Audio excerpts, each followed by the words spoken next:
Welcome back. Montha తుఫాన్ దూసుకొస్తోంది. బంగాళాఖాతంలో ఏర్పడిన తీవ్ర వాయుగుండం మరింత బలపడింది. గంటకు 16 కిలోమీటర్ల వేగంతో దూసుకొస్తోంది. రానున్న 24 గంటల్లో తీవ్ర తుఫానుగా బలపడే అవకాశం ఉందని వాతావరణ శాఖ తెలిపింది.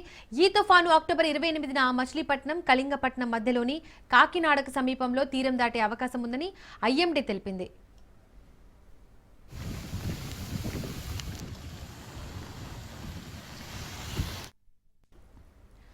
ప్రస్తుతం తుఫాను కాకినాడకు ఆగ్నేయంగా సుమారు 680 కిలోమీటర్ల, గోపాల్పూర్కు 850 కిలోమీటర్ల దూరంలో కేంద్రీకృతమై ఉంది. వేగంగా పశ్చిమ వాయువ్య దిశగా కదులుతున్న మోంతా తీరం దాటే సమయానికి గంటకు 100 కిలోమీటర్ల వేగంతో ఈదురుగాలులు వీచే అవకాశం ఉందని వాతావరణ శాఖ అంచనా వేసింది. దీంతో రానున్న 48 గంటల్లో కోస్తాంధ్రలో భారీ నుండి అతి భారీ వర్షాలు కురిసే ఛాన్స్ ఉన్నట్లు పేర్కొంది. ఈ నేపథ్యంలో రాష్ట్రంలోని 7 జిల్లాలకు రెడ్ అలర్ట్ జారీ చేసింది. పొట్టి శ్రీరాములు, నెల్లూరు, ప్రకాశం, బాపట్ల, కృష్ణా, పశ్చిమ గోదావరి, కోనసీమ, కాకినాడ జిల్లాల్లో అత్యంత భారీ వర్షాలు కురిసే అవకాశం ఉందని హెచ్చరించింది. ఈ ప్రాంతాల్లో బలమైన ఈదురుగాలులు వీస్తాయని ప్రజలు అప్రమత్తంగా ఉండాలని సూచించింది.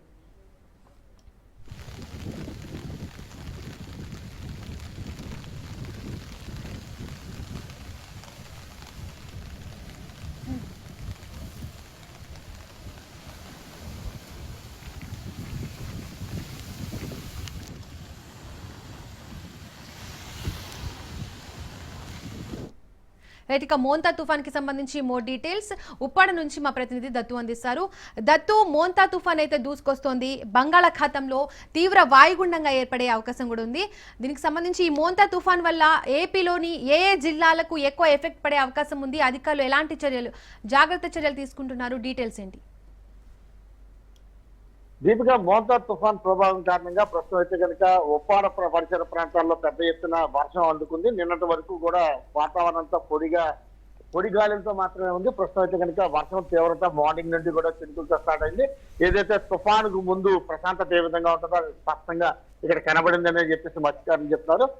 నిన్న ప్రశాంతంగా ఉండడం, ఉదయం నుండి కూడా ఆకాశం మేఘావతం కారణం వర్షం ప్రారంభం అవడం, ఈ పరిస్థితి రాను రాను సముద్రంలో అల్లకల్లోలంగా మారిందని చెప్పొచ్చు. రాష్ట్ర వ్యాప్తంగా, ఏపీ వ్యాప్తంగా అంటే తడ నుంచి కడా వరకు, ఏదైతే మడా వరకు ఉన్నటువంటి తీర ప్రాంతం ఆంధ్రప్రదేశ్ వ్యాప్తంగా చూసుకుంటే మొత్తం 975 కిలోమీటర్ల తీర ప్రాంతం ఉంది. ఈ తీర ప్రాంతం అంతా కూడా అల్లకల్లు ఉంది.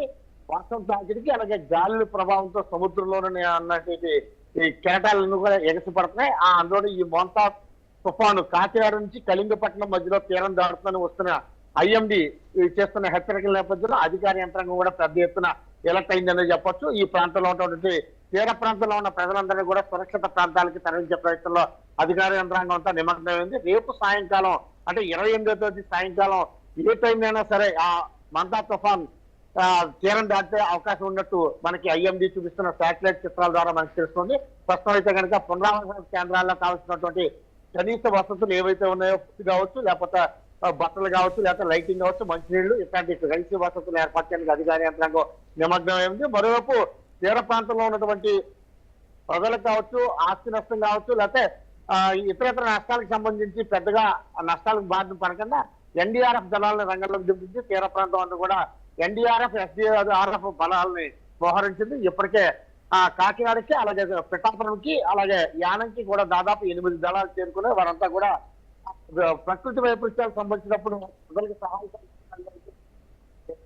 చెప్పొచ్చు. దీపిక, వారంతా కూడా సంసిద్ధంగా ఉన్నారు. మరోవైపు ముఖ్యంగా నష్టం ఎంత వస్తుందో మనం ప్రస్తుతానికి అయితే చెప్పలేం, కానీ ప్రాణ నష్టం సంభవించకుండా ఉండేటట్టు తగిన ఏర్పాట్లు చేయమని చెప్పి సీఎం చంద్రబాబు ఆదేశాలు ఇవ్వడం జరిగింది. పలు మీటింగ్లు కూడా నిర్వహించడం జరిగింది.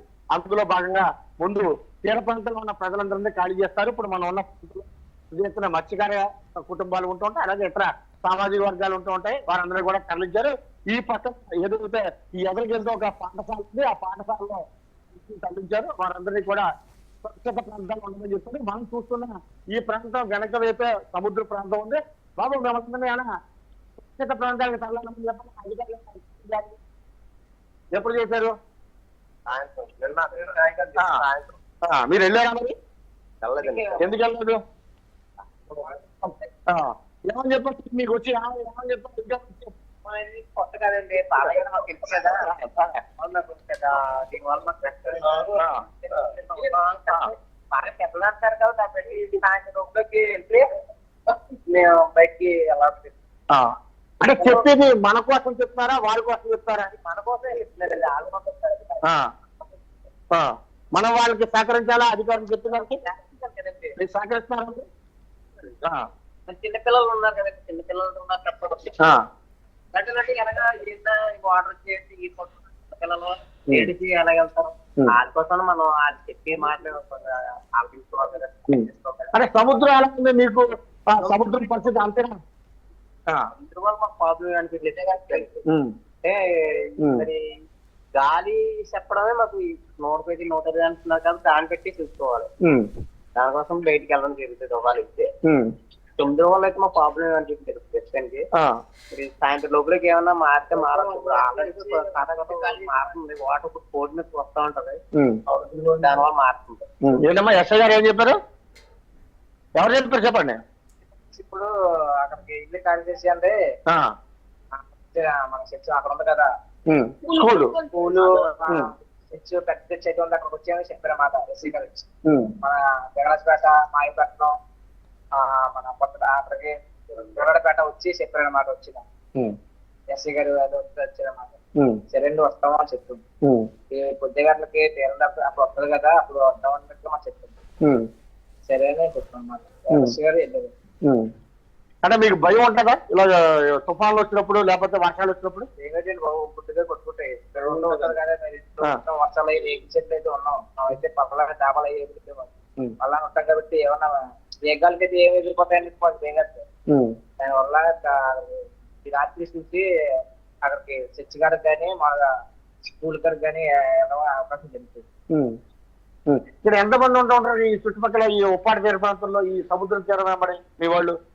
మా ఆటగాళ్ళు ఎందరూ వచ్చి మత్స్యకారులు ఎందరూ ఆటగాళ్ళ దగ్గర కూర్చుంటామని కూర్చొని అలాగా. అన్నట్టు ఇప్పుడు వేటకి వెళ్ళిన వాళ్ళు ఎవరైనా సముద్రంలో ఉన్నారా? అయితే ఎవరు నన్ను అయితే స్టార్టింగ్ వచ్చిందండి, ఎవరు ఆటగాళ్ళొద్దు అలాగా మద్దతు ఫోన్ వస్తుంది అని చెప్తే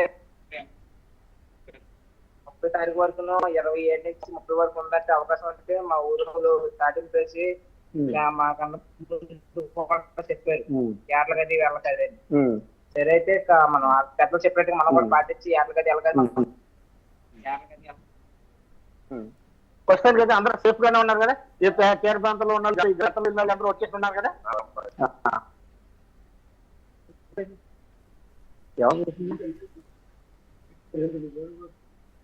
ఇది దీపుగా ప్రస్తుతానికి అయితే కనుక ఉప్పాడ తీర ప్రాంతంలో ఉన్న పరిస్థితి అయితే కనుక ఇది.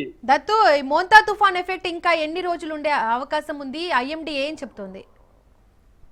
ప్రస్తుతం మోంతా తుఫాన్ తీవ్రత అయితే కనుక ఇంకా 4 రోజుల పాటు ఉండే అవకాశం ఉంది. ప్రస్తుతానికి అయితే కనుక ముఖ్యంగా మన క్రూషియల్ టైం గా చెప్పుకుంటే కనుక 28వ తారీఖు 29వ తారీఖు ఇప్పుడు ప్రస్తుతం అయితే కనుక ఈ బంగాళాఖాతంలో ఇక్కడ దీనికి ఒక టెక్నికల్ గా ఒక రీజన్ కూడా ఉంది. ఏదైతే నైరుతి ఋతుపవనాలు నిష్క్రమించే సమయంలో ఈశాన్యం నుండి కూడా పెద్ద ఎత్తున బలమైన గాలు వస్తుంటాయి. ఈ గాలు వచ్చిన నేపథ్యంలో ఈ బంగాళాఖాతం తీర ప్రాంతంలో పెద్ద ఎత్తున తుఫాన్లు ఏర్పడుతుంటాయి. గత 4-5 దశాబ్దాలుగా చూసుకుంటే కనుక ఈ పరిస్థితి ఉంది. ఈ నేపథ్యంలో వచ్చినటువంటి తుఫాన్లకి ఈ ఈశాన్య గాలులు తోడవుతే అవి తుఫాన్లుగా మారడం, ఈ కోస్తా తీరం అమ్మడమే అవి తుఫాన్ తీరం దాడుతుంటాయి. దీంతో ప్రాణ నష్టం కావచ్చు, ఆస్తి నష్టం కూడా అధికంగా ఉంది. ఆ నేపథ్యంలోనే అధికార యంత్రాంగం చర్యలు తీసుకుంటుందని చెప్పచ్చు.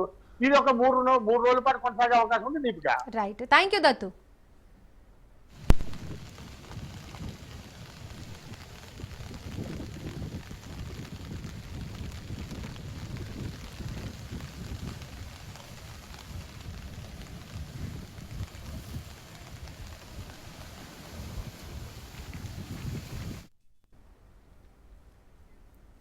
మోంతా తుఫాన్ దూసుకొస్తోంది. బంగాళాఖాతంలో ఏర్పడిన తీవ్ర వాయుగుండం మరింత బలపడింది. గంటకు 16 కిలోమీటర్ల వేగంతో దూసుకొస్తోంది. రానున్న 24 గంటల్లో తీవ్ర తుఫానుగా బలపడే అవకాశం ఉందని వాతావరణ శాఖ తెలిపింది. ఈ తుఫాను అక్టోబర్ 28న మచిలీపట్నం, కళింగపట్నం మధ్యలోని కాకినాడకు సమీపంలో తీరం దాటే అవకాశం ఉందని ఐఎండీ తెలిపింది. ప్రస్తుతం తుఫాను కాకినాడకు ఆగ్నేయంగా సుమారు 680 కిలోమీటర్లు, గోపాల్పూర్కు 850 కిలోమీటర్ల దూరంలో కేంద్రీకృతమై ఉంది. వేగంగా పశ్చిమ వాయువ్య దిశగా కదులుతున్న మోంతా తీరం దాటే సమయానికి గంటకు 100 కిలోమీటర్ల వేగంతో ఈదురుగాలు వీచే అవకాశం ఉందని వాతావరణ శాఖ అంచనా వేసింది. దీంతో రానున్న 48 గంటల్లో కోస్తాంధ్రలో భారీ నుండి అతి భారీ వర్షాలు కురిసే ఛాన్స్ ఉన్నట్లు పేర్కొంది. ఈ నేపథ్యంలో రాష్ట్రంలోని 7 జిల్లాలకు రెడ్ అలర్ట్ జారీ చేసింది. పొట్టి శ్రీరాములు, నెల్లూరు, ప్రకాశం, బాపట్ల, కృష్ణా, పశ్చిమ గోదావరి, కోనసీమ, కాకినాడ జిల్లాల్లో అత్యంత భారీ వర్షాలు కురిసే అవకాశం ఉందని హెచ్చరించింది. ఈ ప్రాంతాల్లో బలమైన ఈదురుగాలు వీస్తాయని ప్రజలు అప్రమత్తంగా ఉండాలని సూచించింది.